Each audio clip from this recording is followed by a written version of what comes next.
العالمين والعاقبة للمتقين والصلاة والسلام على سيد الأنبياء والمرسلين خاتم النبيين محمد وعلى آله وصحبه أجمعين أما بعد. میرے دینی اور ایمانی بھائیوں، بزرگوں اور دوستوں، اسلام نے جو ہمیں نظام دیا ہے وہ اجتماعی نظام کہلاتا ہے. اجتماعیت کا مطلب آپس میں مل جل کر رہنا، ایک جٹ ہو کر رہنا، کسی ایک امام اور ایک ذمہ دار کے تابع بن کر رہنا اور سارے مسائل کو اسی کی نگرانی میں حل کرنے کی کوشش کرنا. یہ جو نظام اسلام نے دیا ہے اجتماعی نظام، یہ ایسا نظام ہے جس میں امت کی طاقت بھی ہے،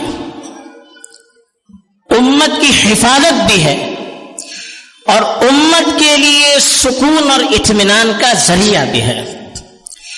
چنانچہ اسلام نے اس نظام کو مستحکم بنانے کے لیے، طاقتور بنانے کے لیے ایسی چیزوں کو رواج دیا ہے جن چیزوں پر غور کرنے سے ہمیں خود معلوم ہو سکتا ہے کہ اسلام کا اس معاملے میں مزاج کیا ہے.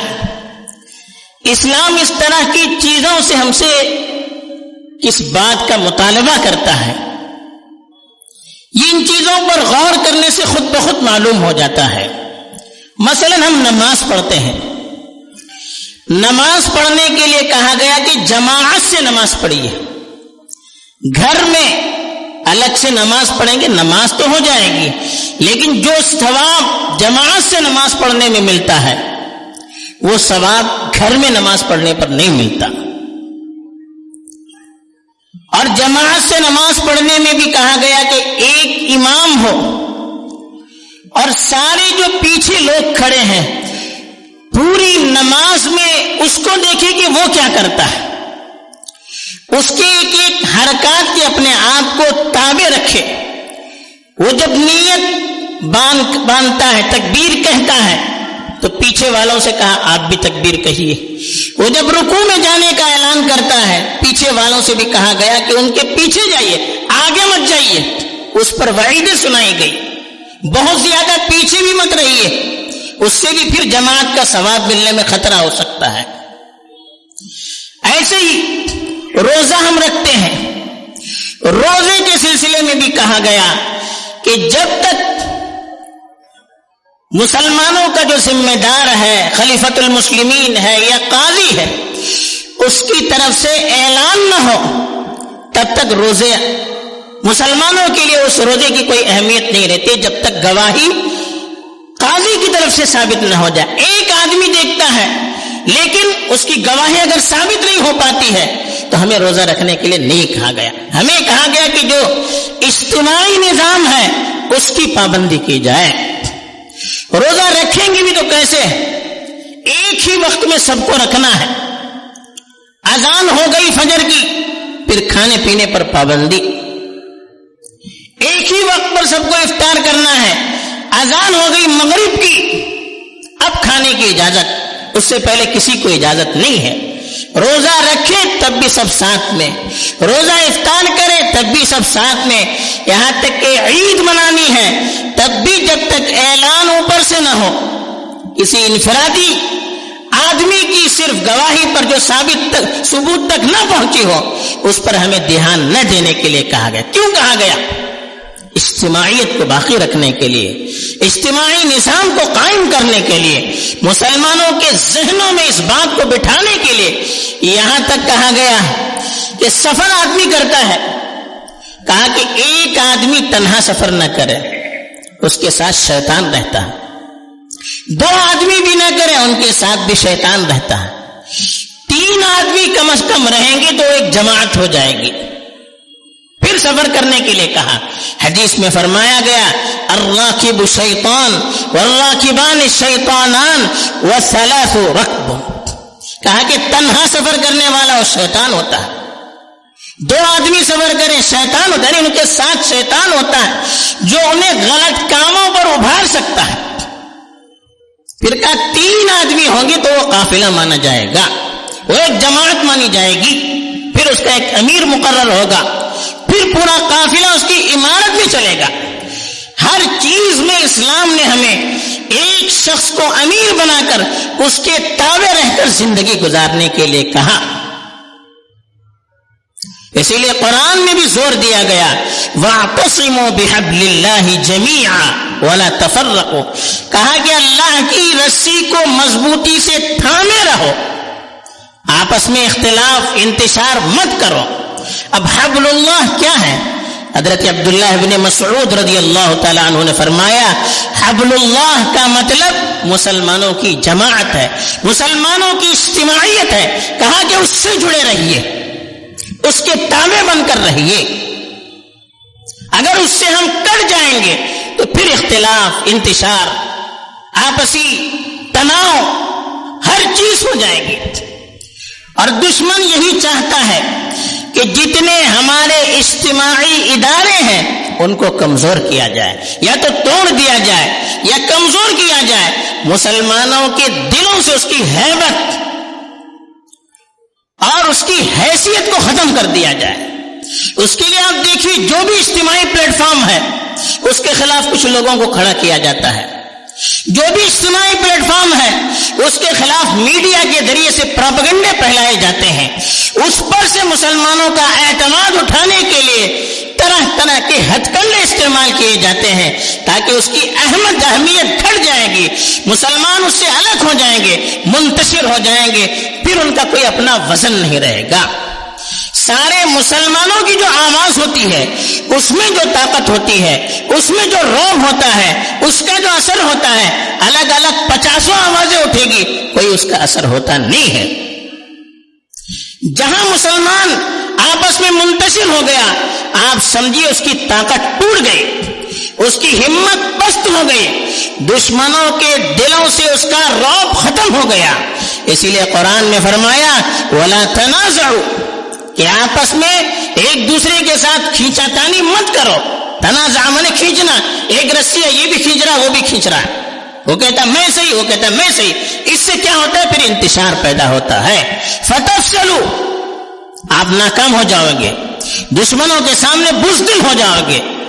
وَتَذْهَبَ رِيحُكُمْ، تمہاری ہوا چلی جائے گی، تمہاری طاقت چلی جائے گی، تمہاری ہمت ٹوٹ جائے گی، تمہارا حوصلہ ختم ہو جائے گا۔ اس لیے کہا کہ اس سے جتنا ہو سکے اپنے آپ کو دور رکھیے اور جڑ کر رہیے۔ اجتماعیت کے ساتھ جڑ کر رہنے کا مطلب کیا ہے؟ جو اجتماعی فیصلہ ہو اس کے سامنے ہم اپنا سر جھکائیں، چاہے میرے مزاج کے خلاف ہو، چاہے میری رائے کے خلاف ہو، چاہے اس سے میرا ذاتی طور پر نقصان بھی ہو رہا ہے، لیکن ٹھیک ہے، ذاتی نقصان قبول ہے، اجتماعی نقصان قبول نہیں ہے۔ اسلام نے انفرادیت کے بجائے الگ الگ جو سسٹم قائم رہنا ہے اس کے بجائے اجتماعی نظام کو ترجیح دیا۔ اسی لیے کہا کہ جو اجتماعیت سے الگ ہوتا ہے اس کی مثال دی، کہا کہ بکریاں ایک ساتھ چلتی ہیں، بکریاں جنگل میں سب ایک ساتھ چلتی ہیں، ایک بکری الگ ہو جاتی ہے تو بھیڑیا اس کو کھا لیتا ہے، جب ساری بکریاں مل کر رہتی ہے تو ہمت نہیں کرتا۔ کہا کہ مسلمانوں کا بھیڑیا شیطان ہے، جو مسلمانوں کی اجتماعیت سے الگ ہو جاتا ہے شیطان اس کو اپنے قبضے میں کر لیتا ہے، پھر جس طرح سے چاہے اس کو گھماتا ہے۔ اچھے سے اچھے لوگ، دیندار لوگ، سمجھدار لوگ، ذی علم لوگ جب اجتماعیت سے کٹ جاتے ہیں تو پھر شیطان وہ کام کرواتا ہے، لاشعوری میں وہ اپنے تئیں مخلص ہو سکتے ہیں لیکن شیطان اس طرح سے ان کو گھماتا ہے، ان سے وہ کام کرواتا ہے جو دشمن بھی نہیں کر سکتا، اور یہ ہو رہا ہے۔ تو اس لیے کہا کہ ایسے اجتماعی معاملات میں جہاں ہمارے خلاف کوئی فیصلہ ہو رہا ہے، جہاں ہم ٹوٹ رہے ہیں، جہاں ہمیں پریشانی ہو رہی ہے، ہمیں شیطان ابھار رہا ہے کہ تم اس کے خلاف بولو، کہا کہ وَاصْبِرُوا، ایسے موقع پر صبر کرو۔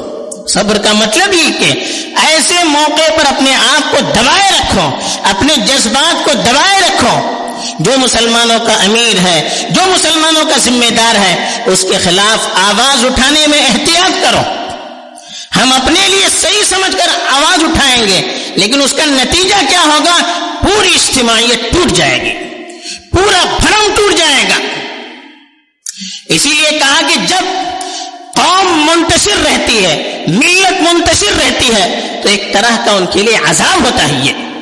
اسی لیے کہا، حدیث میں فرمایا، مسند احمد کی روایت ہے، الجماعت رحمت، اجتماعیت کے ساتھ رہنا، جماعت کے ساتھ جڑے رہنا، یہ اللہ کی طرف سے رحمت کی نشانی ہے۔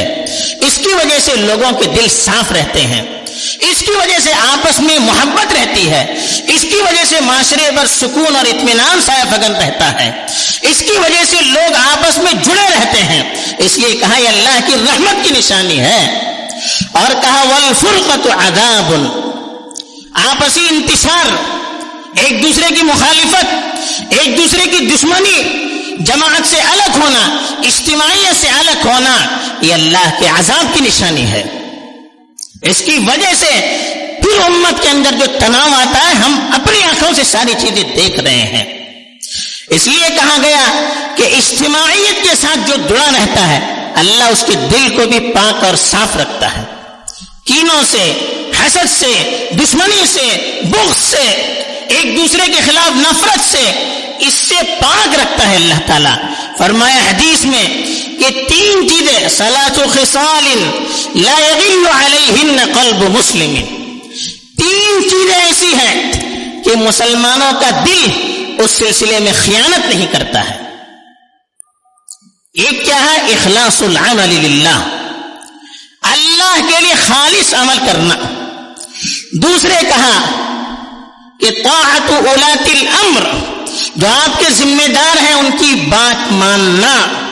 اور تیسرے کہا مناحست کہ لزوم جماعت المسلمین، کہ دوسرے کہا کہ مناصحت اولاۃ الامر، جو ذمہ دار ہیں ان کے ساتھ خیر خواہی رکھنا، اچھے جذبات سے ان کے ساتھ پیش آنا۔ اور تیسری چیز فرمائی کہ لزوم جماعت المسلمین، مسلمانوں کی جو جماعت ہے، اجتماعیت ہے، اس سے جڑے رہنا۔ یہ 3 کام اگر کوئی انسان کرے گا، اللہ کے رسول صلی اللہ علیہ وسلم نے فرمایا اللہ اس کے دل کو حسد سے، بغض سے، نفرت سے، دشمنی سے پاک اور صاف کر دیں گے۔ اس لیے کہ جو اللہ کے ساتھ اخلاص سے عمل کرے گا، اللہ کے لیے مخلص ہوگا، تو ہر کام میں یہی سوچے گا کہ اللہ کس سے راضی ہوتے ہیں۔ جو اپنے ائمہ سے، ذمہ داروں سے، مسلمانوں کا جو ذمہ دار ہوتا ہے اس کے تئیں جو مخلص رہے گا، کبھی اس کے ساتھ خیانت نہیں کرے گا، اس کے ہر فیصلے پر راضی ہوگا۔ تو اس لیے ہمیں ہر اس کام سے بچنا چاہیے جس سے اجتماعیت میں خلل پڑتا ہے۔ غیبت سے کیوں روکا گیا؟ ایک دوسرے کے خلاف بات کرنے سے کیوں روکا گیا؟ اجتماعیت سے اس سے خلل پڑتا ہے۔ اجتماعیت کا مطلب یہی ہے کہ ہمیں ہر اس کام سے نفرت ہونی چاہیے جس سے اجتماعیت پر اثر پڑتا ہے۔ جہاں اجتماعیت خوش، جماعت خوش، ذمہ دار خوش، اس میں ہماری خوشی ہونی چاہیے۔ ہم اپنی ذات سے زیادہ اپنی اجتماعیت کو جوڑے رکھنے کی فکر کریں گے، تب اجتماعیت قائم رہے گی۔ ہر آدمی اپنے بارے میں سوچے گا، پھر اجتماعیت قائم نہیں رہ سکتی۔ اللہ کے رسول صلی اللہ علیہ وسلم کے زمانے سے لے کر مسلمانوں کا یہی شیوا رہا۔ چنانچہ آپ کو معلوم ہے کہ یہاں مسلمان اسلام آنے سے پہلے سے عربوں کی آمد تھی، لیکن جب اسلام آیا تو تجارت کرنے والے جو قافلے آتے تھے عربوں کے، وہ مسلمان بن کر آئے۔ ان کے اخلاق، ان کے کردار، ان کی امانت داری کو دیکھ کر یہاں کے لوگ متاثر ہوئے، پھر آپس میں رشتہ داریاں بھی ہوئی۔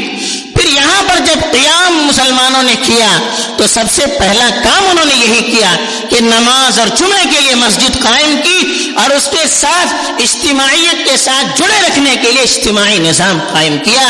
جماعت المسلمین، مسلمانوں کی جماعت کے نام سے وہ نظام آج تک باقی ہے۔ آپ کو ہندوستان کی تاریخ میں شاید کہیں یہ نظام اتنا پرانا مل سکے، لیکن یہ کیوں کیا؟ یہ اسی لیے کیا کہ مسلمان متحد رہے، اپنے فیصلے خود حل کریں، غیروں کے پاس نہ جائیں۔ اس وقت بھی غیروں کی میجورٹی تھی، آج بھی ہے۔